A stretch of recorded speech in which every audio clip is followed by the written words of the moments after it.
So yesterday we have done with the electronic configuration. कल हम लोगों ने इलेक्ट्रॉनिक कॉन्फ़िगरेशन दो एलिमेंट्स की मैंने आप लोगों को घर से करने के लिए दी थी। उन दोनों की मैं इलेक्ट्रॉनिक कॉन्फ़िगरेशन यहाँ पे लिख रहा हूँ और उनकी इलेक्ट्रॉनिक कॉन्फ़िगरेशन जो है वो थोड़ी सी चेंज होगी, कैसे वो आप देखते जाओ। ठीक है जी। सबसे पहली चीज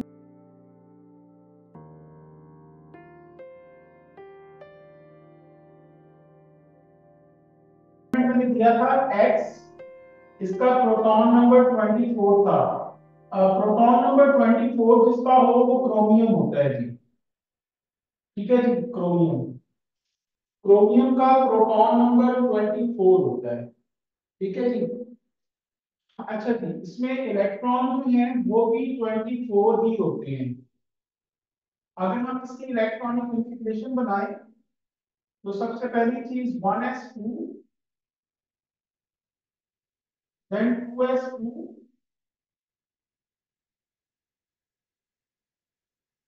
देन 2p,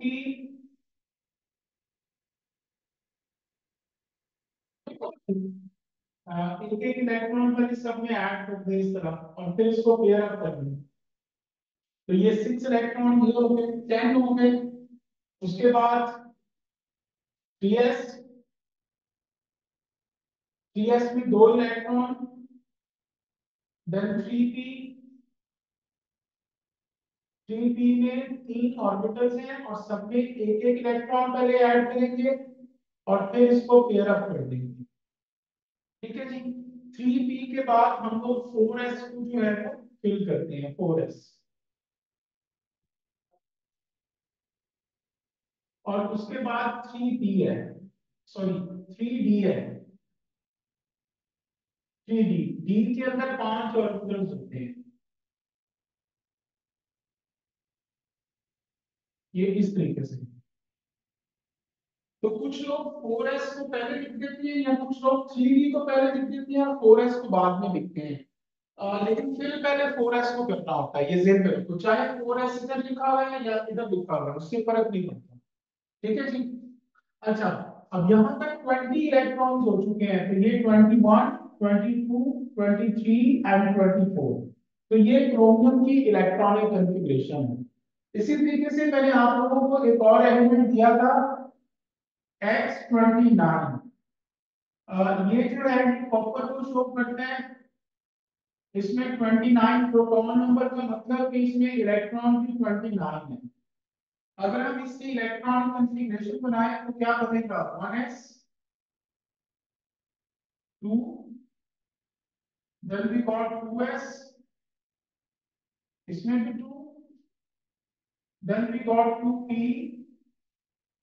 इसमें 3 ऑर्बिटल्स हैं लाइक दैट और सब में एक एक इलेक्ट्रॉन और फिर इसको पेयर अप कर देंगे। ठीक है जी। फिर उसके बाद 3s, इसमें 2 इलेक्ट्रॉन, देन 3p,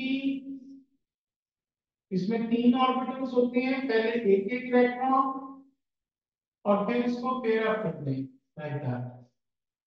और उसके बाद 4s आ जाएगा उसकी तरीके से। इसमें 2 इलेक्ट्रॉन एंड देन 3d, इसमें 5 ऑर्बिटल्स होते हैं, 1 2 3 4 एंड 5। ठीक है जी। अब 4s जो है यहाँ तक 20 इलेक्ट्रॉन फिल हो चुके हैं, 2 4 10 12 18 और 2 20। तो ये देखिए, ये 21 22 23 24 25 26 27 28 और 29। यहाँ तक कसर क्लियर हो गया कि तुम्हें आता होगा ये वाला? जी सर। अच्छा, अब जो मैं अगली बात बताने जा रहा हूँ उसको जरा गौर से सुनो। मैंने ये दो क्यों बनाए हैं उसकी वजह है। ये देखो बेटा, ये जो आपका 3D सबशेल है, 3D सबशेल, अगर जी इसमें सर। अगर इसमें एक इलेक्ट्रॉन यहाँ पे आ जाए, यानी मैं एक इलेक्ट्रॉन यहाँ पे बना दूं, ये इस तरह करके बना दूं एक इलेक्ट्रॉन, तो भाई ये क्या हो जाएगा? हाफ फील्ड हो जाएगा। इसको कहते हैं हाफ फील्ड। D suction. यानी अगर एक इलेक्ट्रॉन के आ जाने से 3d सबशेल जो है वो हाफ फिल्ड हो जाए, तो भाई क्या होता है, 4s का जो एक इलेक्ट्रॉन है वो यहां से निकल के 3d में जो है वो आ जाता है, ताकि 3d की जो इलेक्ट्रॉनिक कॉन्फ़िगरेशन है बेटा वो तुम्हारी हाफ फिल्ड हो जाए। ठीक है, हाफ फिल्ड का मतलब कि सब में एक एक इलेक्ट्रॉन आ जाए। इसी तरीके से यहाँ पे देखो, ये 3d में 9 इलेक्ट्रॉन है, अगर एक इलेक्ट्रॉन और आ जाता है इस तरह, ठीक है जी, तो ये जो 3d है ये क्या बन जाएगा, कंप्लीटली फिल्ड बन जाएगा, कंप्लीटली फिल्ड डी सबशेल। ठीक है जी, तो अगर एक इलेक्ट्रॉन के आ जाने से 3d आपका हाफ फिल्ड हो जाए, या एक इलेक्ट्रॉन के 4s से 3d में जाने से 3d कंप्लीटली फिल्ड हो जाए, तो भाई 4s का इलेक्ट्रॉन 3d में शिफ्ट हो जाता है। Why? Because there is a special stability associated with the half filled and with the completely filled d circle. यानी अगर एक इलेक्ट्रॉन के फर्क से 3d हाफ फिल्ड हो जाए या 3d कंप्लीटली फिल्ड हो जाए, तो 4s का जो इलेक्ट्रॉन है वो 3d में जो है वो शिफ्ट हो जाता है, to make them half filled और कंप्लीटली फिल्ड। ठीक है जी, और इस इलेक्ट्रॉनिक कॉन्फ़िगरेशन को हम कहते हैं अनयूजुअल इलेक्ट्रॉनिक कॉन्फ़िगरेशन। यानी ये नॉर्मल नहीं है, ये अनयूजुअल है। सिर्फ क्रोमियम और कॉपर, ये दो ऐसे एलिमेंट हैं जो कि अनयूजुअल इलेक्ट्रॉनिक कॉन्फ़िगरेशन शो करते हैं। 4s की कॉस्ट के ऊपर इनका 3d सबशेल जो है वो या तो हाफ फिल्ड हो जाता है या वो कंप्लीटली फिल्ड हो जाता है। You got it? Yes sir. अच्छा जी, अब मैं इसको लिखवा भी रहा हूँ, इसको लिखते जाओ। Chromium and copper shows unusual electronic configuration as there is a special stability, as there is a special stability associated with half-filled and completely filled D suction। ठीक है जी, उसके बाद इनकी तफसील है जी। Chromium instead of having normal electronic configuration,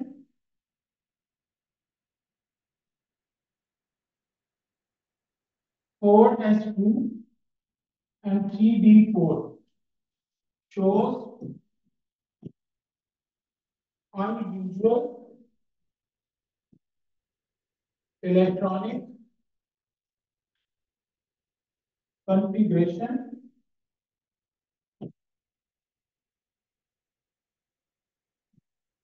for S1 and 3d5, as there is a special stability associated with half-filled D structure। ठीक है जी। दूसरा जो है वो कॉपर का भी ये लिखते हैं, ये क्रोमियम की जगह जो है वो आप लोग कॉपर लिख दीजिएगा, कॉपर। ठीक है जी।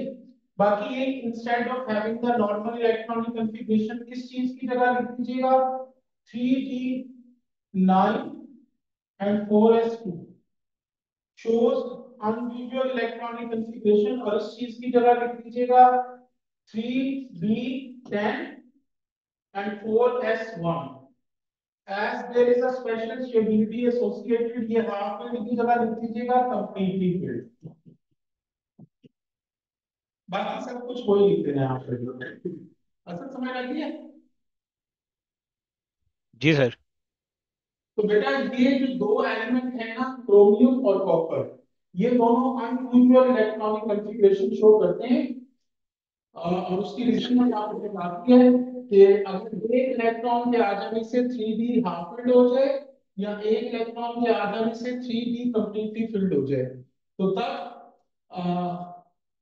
4s का जो इलेक्ट्रॉन है वो 3d में जाके और अनयूजुअल इलेक्ट्रॉनिक कॉन्फ़िगरेशन शो करता है। और उसकी रीजन क्या होती है, क्योंकि ये ज्यादा स्टेबल होती है 3d अगर हाफ फिल्ड हो जाए या कंप्लीटली फिल्ड। 3d से पहले तो 4s को फिल करेंगे, उसके बाद की जी ऑफ कोर्स ये देखिए। ठीक है जी। होते इसमें दो ही हैं, लेकिन ये दो स्पेशल केस हैं, ये कल के लेक्चर में मैंने बताया था। ये दो स्पेशल केस हैं कि जिसमें इलेक्ट्रॉनिक कॉन्फ़िगरेशन अनयूजुअल जो है वो हो जाती है। तो उसके बाद में जी बिल्कुल। ठीक है जी। तो ये सिर्फ दो एलिमेंट हैं, chromium and copper, both of them shows unusual electronic configuration. ठीक है जी। तो ये हमारा जो है वो इलेक्ट्रॉनिक कॉन्फ़िगरेशन का टॉपिक जो है ये खत्म हो गया। अब इसके पास्ट पेपर के कुछ थोड़े से क्वेश्चन करते हैं, मैं आप लोगों के साथ स्क्रीन शेयर करता हूं।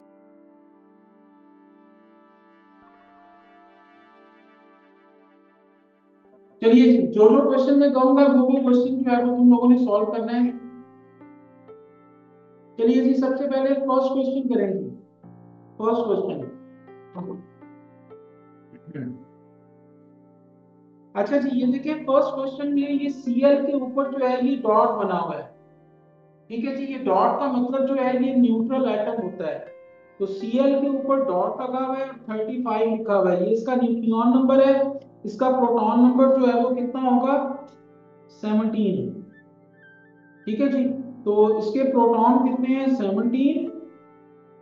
इसके इलेक्ट्रॉन कितने हैं, वो भी 17।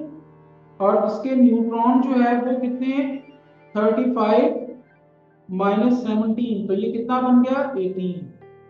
ठीक है जी।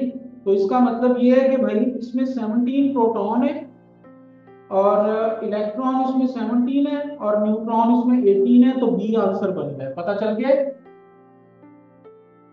जी सर। जी। फ्री रेडिकल न्यूट्रल चीज है बेटा, अगर नेगेटिव आयन हो तो तब वो लेता है। चलिए जी, क्वेश्चन नंबर 3 का आंसर दीजिए असद, अब्दुल्ला और फिलहाल, ध्यान से। Question number 3।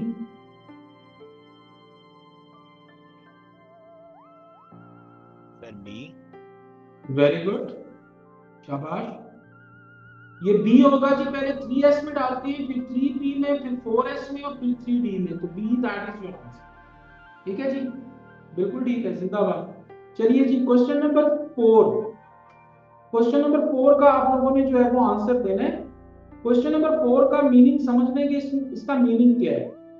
यहाँ पे वो क्वेश्चन कह रहा है कि which of the following particle would on losing an electron, यानी उसमें जितने इलेक्ट्रॉन हो उनमें से एक इलेक्ट्रॉन लूज करने के बाद have a half filled set of p orbital, यानी p जो ऑर्बिटल है, p आपका जो है वो ये इस तरह होता है, p ऑर्बिटल्स, इन सब में एक एक इलेक्ट्रॉन आना चाहिए, तो इसको कहते हैं half filled set of p orbitals. तो सबसे पहले हम C माइनस को देखते हैं, इसका प्रोटॉन नंबर 6 होता है। तो इसमें इलेक्ट्रॉन कितने होंगे, माइनस चार्ज का मतलब एक इलेक्ट्रॉन एक्स्ट्रा होगा, तो 7 इलेक्ट्रॉन हो गए। अब उसने क्या बोला है, ऑन लूजिंग 1 इलेक्ट्रॉन, एक इलेक्ट्रॉन लूज करवाना है, तो एक इलेक्ट्रॉन लूज करवा दो, तो बाकी 6 बचे। 6 की इलेक्ट्रॉनिक कॉन्फ़िगरेशन बनाओ, तो 1s2। ठीक है जी, 2s में भी 2 इलेक्ट्रॉन आ गए। ठीक है जी, और 2p में 3 ऑर्बिटल्स हैं, लाइक दैट। और इनमें एक एक इलेक्ट्रॉन आ गया, तो ये हाफ फील्ड तो नहीं है, तो ये तो आंसर नहीं हो सकता। दूसरा देखते हैं, ये नाइट्रोजन, ये न्यूट्रल है, इसका प्रोटॉन नंबर 7 होता है, इसके इलेक्ट्रॉन भी 7 होंगे। तो ऑन लूजिंग 1 इलेक्ट्रॉन, तो एक इलेक्ट्रॉन कम कर दो तो बाकी 6 बचेंगे, तो 6 की इलेक्ट्रॉनिक कॉन्फ़िगरेशन यही वाली बनेगी। आगे इसका चलते हैं, इसका प्रोटॉन नंबर 7 है, ये माइनस चार्ज का मतलब एक इलेक्ट्रॉन एक्स्ट्रा है, तो इलेक्ट्रॉन कितने हो गए 8, इसमें से एक इलेक्ट्रॉन लूज कर दें, बाकी 7 बचे, तो 7 की इलेक्ट्रॉनिक कॉन्फ़िगरेशन में क्या होगा, 2 तो 4, ये 5 6 और ये 7 हो गया, तो ये half field set of P orbital आ गया। तो see that is your answer. पता चल गया सर? जी सर। अब्दुल्ला आपको बेटा। जी सर। चलिए जी, नेक्स्ट क्वेश्चन पे मूव करते हैं।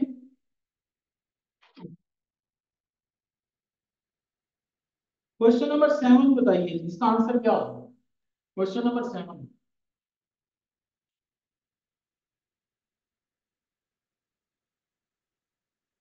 Come on guys.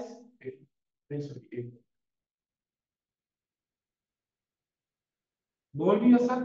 Sir C answer, तो सी भी नहीं है, सर सोच रहा हूँ। B answer. ठीक है, सर आगे डी। बोलो। डी। भाई जब इलेक्ट्रॉन फिल करते हैं सर, तो सबसे पहले 2 इलेक्ट्रॉन 1s में आ गए, तो सब में 2 2 हैं। जी सर। ठीक है, फिर जी। 2s2 टू में भी एस। 2, तो ये 2 2 आ गए। उसके बाद मैंने कहा था कि पहले सब में एक एक इलेक्ट्रॉन डालते हैं, तो ये सब में एक एक इलेक्ट्रॉन ये देखो डाला हुआ है, फिर पेयर अप किया, यहाँ पे उसने पहली पेयर कर दी है, गलत है। यहाँ पे भी उसने पहली पेयर कर दी है, ये खाली है, तो ये भी गलत है। और यहाँ पे उसने ये डाल के अगले में जा ही नहीं सकता, पहले यहाँ पे पेयर अप करेंगे, यहाँ पे नहीं जा सकता, तो इसीलिए ये भी गलत है, तो बी आंसर बनता है। पता चल गया बेटा? जी सर।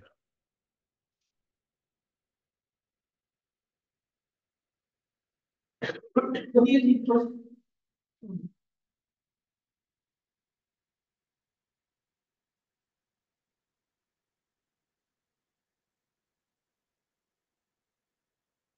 क्वेश्चन नंबर 13 करें जी। Question number 13, 1 3। Sir A. A. चलिए जी देख लेते हैं, देख लेते हैं जी ए है कि नहीं। यहाँ पे तो कह रहे हैं gallium nitride could revolutionize the design of electric light bulbs because of a small amount of length used as a filament gives excellent light at a low cost. Gallium nitride is an ionic compound contain Ga plus 3 ion. तो इसका मतलब है Ga के ऊपर +3 charge है, तो N के ऊपर -3 चार्ज होगा। तो नाइट्रोजन का प्रोटॉन नंबर 7 होता है, क्योंकि इलेक्ट्रॉन कितने हो गए 10, तो 10 इलेक्ट्रॉन कहाँ पे आ रहे हैं भाई, ये देखो 2 डी में। 4 6 10, तो डी दैट इज योर। पता चल गया? जी सर। चलिए जी नेक्स्ट क्वेश्चन पे चलते हैं बच्चों।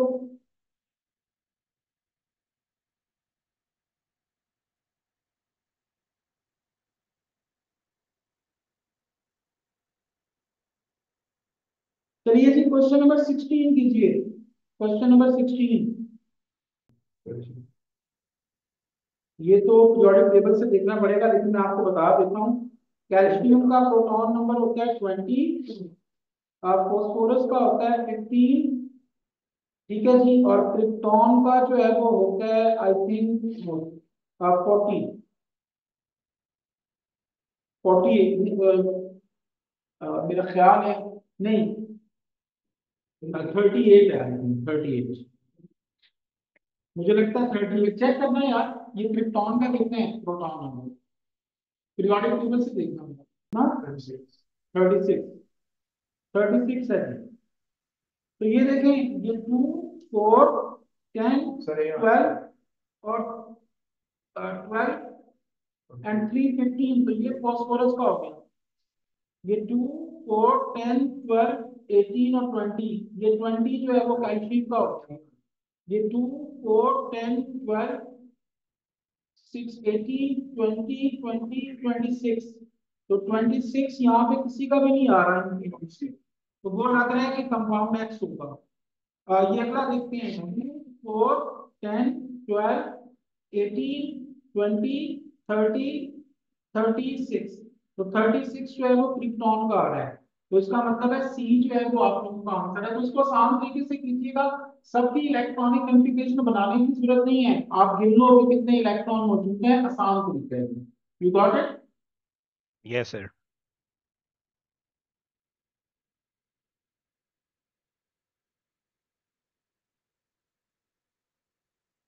चलिए जी, ये वाला क्वेश्चन कीजिए, ये जरा चैलेंजिंग क्वेश्चन है, क्वेश्चन नंबर 20। देखते हैं कौन करता है। ये बहुत आसान तरीका है, इसको भी इतना लंबा खपने की जरूरत नहीं है। ये देखें, वो कह रहा है कि विच ion does not have a noble gas electronic structure. तो भाई आई माइनस है, तो आई माइनस का मतलब क्या होता है, ये ग्रुप 7 का, इसके ऊपर माइनस चार्ज ही होता है। तो इसका मतलब है कि ये नोबल गैस है। रुबिडियम जो है ये ग्रुप 1 का होता है, तो ग्रुप 1 पे +1 चार्ज होता है, तो ये भी नोबल गैस है। ये टीम जो है ये ग्रुप 4 का होता है, तो ग्रुप 4 के ऊपर चार्ज +4 तक जाता है। ठीक है, तो लेकिन यहाँ पे +2 है, तो इसका मतलब है इसकी इलेक्ट्रॉनिक कॉन्फ़िगरेशन जो है वो नोबल गैसेस वाली नहीं है। समझ लगी? डी की क्यों नहीं है? स्ट्रोंशियम ग्रुप 2 है भाई, चेक करो। ऐसा, और भाई वो टिन है, SN है, क्या हो गया? SR स्ट्रोंशियम, स्ट्रोंशियम ग्रुप 2 है, तो इसके ऊपर +2 चार्ज होता है, तो इसके ऊपर +2 चार्ज पहले से है, तो ये भी आपका जो है वो नोबल गैस है। यानी जो चीज जिस ग्रुप से बिलोंग करती है, अगर उस ग्रुप का चार्ज उसके ऊपर मौजूद है, तो वो नोबल गैस इलेक्ट्रॉनिक कॉन्फ़िगरेशन होगी। और अगर नहीं है वो वाला चार्ज जो उस ग्रुप के वैलेंशियल इलेक्ट्रॉन है उतना, तो तब वो चीज जो है वो आपकी जो है वो नोबल गैस नहीं है। You got it?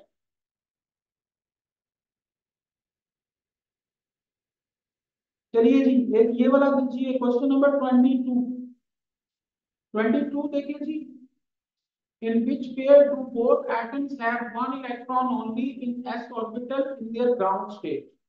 तो भाई इसका आंसर जो है ये ग्रुप 1 की कोई मेटल होगी वो हो सकता है, तो ग्रुप 1 की मेटल यहाँ पे भी नहीं आ रही, यहाँ पे भी नहीं आ रही, यहाँ पे हाइड्रोजन के वैलेंस शेल में एस ऑर्बिटल में एक इलेक्ट्रॉन होता है, ठीक है, लेकिन हीलियम के प्रोटॉन नंबर 2 है, तो इसके 1s में 2 इलेक्ट्रॉन होते हैं, तो ये गलत हो गया। लिथियम जो है इसका 1s के अंदर 2 इलेक्ट्रॉन है, क्योंकि इसका प्रोटॉन नंबर 3 है, और 2s में एक इलेक्ट्रॉन है, क्योंकि इसका प्रोटॉन नंबर 3 है, 3 इलेक्ट्रॉन है, तो इसके s के अंदर एक इलेक्ट्रॉन है। क्रोमियम का मैंने आप लोगों को अभी बताया है कि इसका प्रोटॉन नंबर 24 होता है, और इसका 1s2 2s2 2p6 3s2 3p6 और फिर 4s, इसमें एक इलेक्ट्रॉन आएगा भाई, ठीक है, और 3d में जो है वो 5 आएंगे। मैंने आपको पहले ही बताया कि 4s का एक इलेक्ट्रॉन 3d में शिफ्ट हो जाएगा ताकि वो हाफ फिल्ड हो सके, और उसमें भी s के अंदर एक इलेक्ट्रॉन आ रहा है, तो d दैट इज पता चल गया जी सर। फिलहाल। चलिए जी,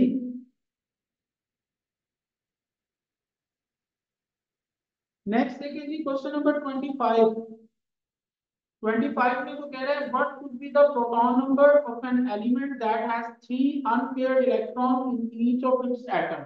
अनपेयर्ड का मतलब एक एक इलेक्ट्रॉन हो हर ऑर्बिटल में, तो ये जिसका प्रोटॉन नंबर 5 है उसकी क्या बनेगी, 1s2 2s2 और 2p जो है उसको बना लेते हैं, तो उसमें एक, इसमें एक अनपेयर्ड है, ये पेयर्ड है, ये भी पेयर्ड है।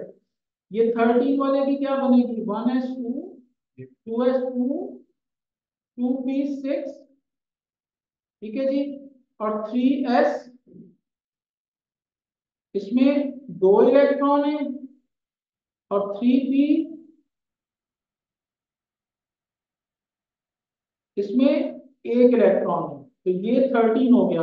ये 15 वाले का क्या होगा, यहाँ तक 12 है, ये 13 14 और 15, तो इसमें देखिए 3 अनपेयर्ड इलेक्ट्रॉन आ गए हैं, तो वो हमसे 3 अनपेयर्ड इलेक्ट्रॉन मांग रहा था, तो वो 15 वाले में आ गए, तो see that is the answer. You got it? Yes sir.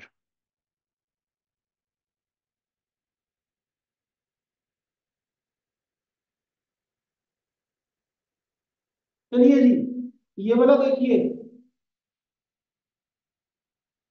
यहाँ पे वो क्वेश्चन कह रहा है a simple ion X plus contain 8 protons, यानी X के अंदर 8 प्रोटॉन हैं, 8 प्रोटॉन हैं, तो इसके ऊपर चार्ज +1 है, तो इसमें इलेक्ट्रॉन कितने आ जाएंगे 7।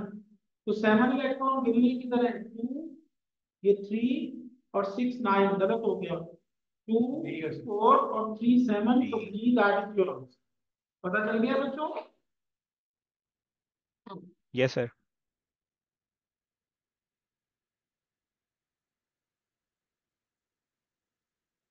चलिए जी एक और क्वेश्चन करते हैं, क्वेश्चन नंबर 28। अगला क्वेश्चन देखिए मेरे बच्चों, क्वेश्चन नंबर 28 है। इसमें वो कह रहे हैं which ion has more electrons than protons and more protons than neutrons. तो ये डी माइनस है, तो डी का प्रोटॉन नंबर उसने लिखा हुआ है, इसका प्रोटॉन नंबर 1 है और इसका न्यूट्रॉन नंबर 2 है। तो इसमें प्रोटॉन कितने होंगे, छोटा नंबर प्रोटॉन नंबर है 1, इलेक्ट्रॉन कितने होंगे, माइनस चार्ज का मतलब एक इलेक्ट्रॉन एक्स्ट्रा है तो 2 हो गए, और न्यूट्रॉन कितने होंगे, ये बड़े नंबर में से छोटा नंबर माइनस कर दो, तो 2 - 1 = 1।